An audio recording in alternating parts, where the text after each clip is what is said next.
You know, one of the most dangerous forms of disrespect doesn't come in the form of shouting or arguments or outright cruelty. It sneaks in quietly.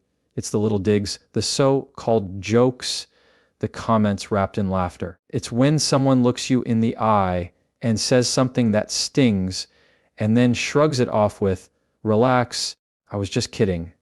Here's the truth. Those words are never just kidding. They're a test. They're a way of seeing how much you'll tolerate, how much of your self-worth you're willing to sacrifice in the name of not making a big deal. And the more you let it slide, the deeper the knife cuts. Let me tell you why this is so dangerous. Humor is powerful. It's one of the most effective tools we have as human beings to connect, to bond, to bring light into heavy situations. But when humor is used as a weapon, it becomes something far more insidious because it's hard to call it out. If you protest, you look too sensitive. If you ignore it, you silently accept it. Either way, the other person gets what they want, control. This isn't harmless, it's psychology. Every time a man makes you the punchline, especially about things that matter deeply to you, your appearance, your intelligence, your dreams, he's planting seeds. Seeds of doubt, seeds of insecurity, seeds that whisper, maybe I'm not good enough. Maybe he's right. Over time, those seeds grow into beliefs, and those beliefs chain you down. You start adjusting yourself to avoid the ridicule. You walk on eggshells. You shrink just a little at first, until you don't even recognize how small you've become. And here's the part most people miss. Disrespect wrapped in humor isn't just about what's being said. It's about what's being taught. It's teaching you to second guess yourself. It's teaching you that your feelings are overreactions. It's teaching you that your dignity is negotiable. But dignity is not negotiable. Respect is not optional.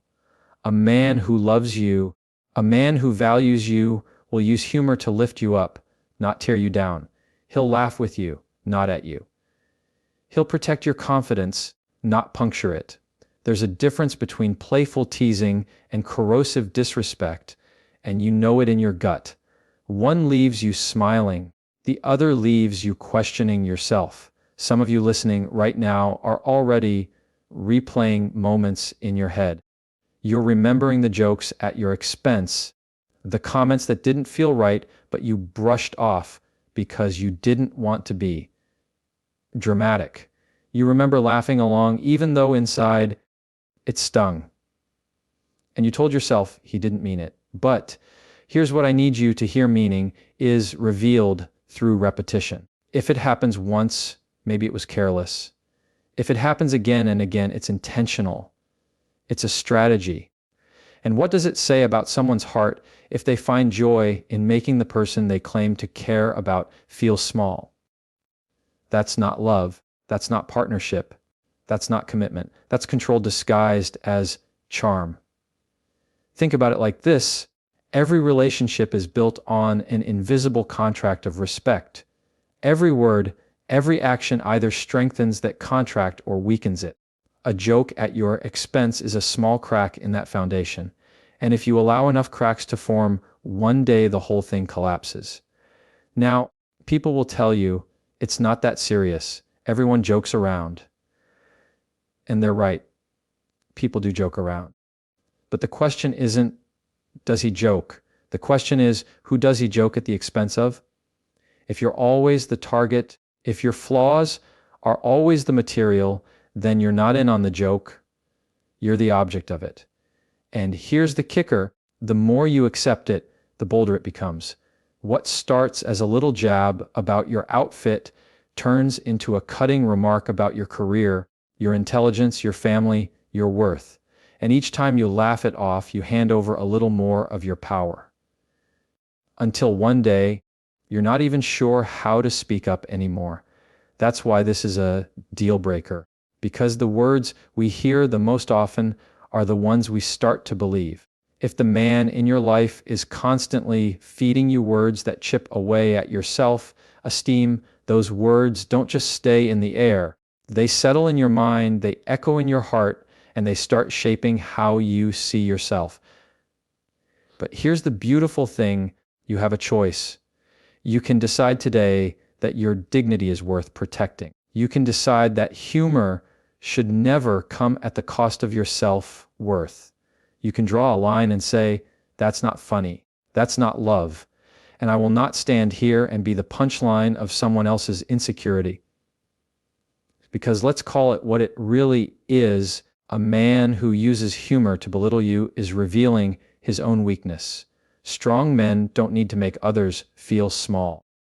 Confident men don't weaponize jokes. Secure men don't need to laugh at their partner, they laugh with her. So when you hear those words, when you feel that sting followed by the dismissive, "I was just kidding," don't brush it off. Pay attention. That's not lighthearted. That's not harmless. That's the sound of your boundaries being tested. That's the sound of your self-respect being negotiated down. And here's the truth: once you know the game, you can't unsee it. You'll hear the intent behind the words. You'll feel the shift in the atmosphere. You'll know the difference between love and manipulation. And when you see it clearly, the only logical step is to walk away, because staying sends a message that you're willing to settle for ridicule disguised as love. Walking away sends a message to yourself that your worth is non-negotiable. So let me leave you with this: laughter is supposed to heal, not harm. If a man chooses to make you his target instead of his teammate, you already have your answer. Don't explain. Don't justify. Don't wait for change. Walk away. Because respect isn't built on punchlines, it's built on protection. There's another phrase that should stop you in your tracks. It doesn't come across as a joke, but it carries the same poison, just dressed differently. It sounds like this: "You're lucky I'm with you." Or, "Any other guy would leave you." Maybe even, "No one else would put up with this." At first, those words might not sound explosive. They don't come with yelling or slamming doors. But they carry a quieter, sharper weight. What's really being said underneath is this: your value is conditional on me. Without me, you're nothing. And that is emotional blackmail. You see, relationships should never be built on threats. Love is supposed to be steady ground, not shifting sand. When a man uses withdrawal, whether it's withdrawing his affection, his commitment, or the sense of security in the relationship, as a bargaining chip, he's not offering love, he's offering control. It's not intimacy, it's leverage, and leverage in a relationship always tilts in one direction: power over you. Think about it. If someone says, "Any other man would leave you," what they're really trying to do is anchor fear in your mind. Fear of being alone, fear of being unwanted, fear of not being chosen again. And once that fear takes root, it becomes the leash that keeps you quiet. You stop asking for what you deserve. You stop setting boundaries because somewhere in the back of your mind, you're haunted by the threat that he might actually follow through and leave. That's not partnership. That's a hostage situation disguised as love. Here's the psychology behind it. Human beings crave security. It's one of our deepest needs, to know we are safe, valued, and not at risk of abandonment from those closest to us. When that security is threatened, we will often do anything to restore it, even if it means sacrificing our self-respect. And a manipulative person knows this. That's why they use phrases that dangle abandonment like a weapon. Because the moment you start fearing loss more than you value yourself, they've won control over you. But love, real love, is not supposed to dangle security over your head like a prize you have to earn. Real love says, "I'm here. I choose you, flaws and all. We'll figure it out together." Real love doesn't threaten to vanish whenever you misstep. It reassures. It anchors. It builds, instead of bulldozing your confidence. So let's ask a hard question. What kind of man finds power in making the woman he claims to care for feel replaceable? What kind of love needs to keep one foot out the door just to feel in control? I'll tell you what kind. It's not love at all. It's insecurity wrapped in dominance. It's weakness pretending to be strength. Some of you have heard these words before, maybe more than once, maybe enough times that they don't even shock you anymore. That's what makes them dangerous. They start to feel normal. They start to blend into the background noise of the relationship. Until you stop even realizing how corrosive they are, you might even catch yourself repeating them in your own mind, believing the story he's writing about you, that you should be grateful he's here, that you're lucky he hasn't left, that no one else would want you.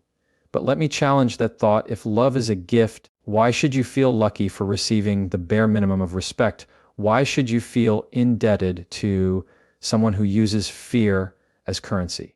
You are not lucky he put up with you. He is lucky to be with someone who's capable of love, loyalty, and commitment. And if he can't see that, the problem isn't your worth, it's his blindness. You have to recognize this for what it is, a tactic. A man who uses these kinds of phrases is showing you that his idea of commitment isn't rooted in devotion, but in control. He doesn't want a partner, he wants a dependent. He doesn't want to walk beside you, he wants you to believe you can't walk without him. And once you see it clearly, you have a choice. You can either stay and let fear shape your decisions, or you can walk away and reclaim the truth that your value is not up for debate. Because here's the reality: no one who truly loves you will make you feel like love is a privilege you have to beg for. If he can only keep you close by convincing you that you have nowhere else to go, then what he's offering isn't love, it's captivity. And captivity is not worth your heart, your peace, or your future. Let's turn this around for a moment. Imagine being with a man who says, "You're lucky I'm here." Compare that to being with a man who says, "I'm grateful we found each other." Do you feel the difference? One makes you small, the other lifts you up. One makes you dependent, the other makes you cherished. One makes you fearful, the other makes you safe. Words matter. The phrases we hear from the people closest to us don't just echo in the moment, they echo in our identity. When someone tells you that you're lucky they stayed, they're chiseling away at your sense of worth. When someone tells you they're grateful to share life with you, they're building that worth higher. You deserve the second voice, not the first. So if you hear a man say those words, "You're lucky I'm with you," no one else would put up with this. Any other guy would leave you. Don't take it lightly. Don't brush it off as frustration. Don't twist yourself into believing it's just tough love. It's not. It's emotional manipulation. It's a preview of a lifetime spent under the weight of threats and conditions. And the longer you stay in that dynamic, the harder it is to leave, because fear, once planted, grows roots, but so does self-respect. And the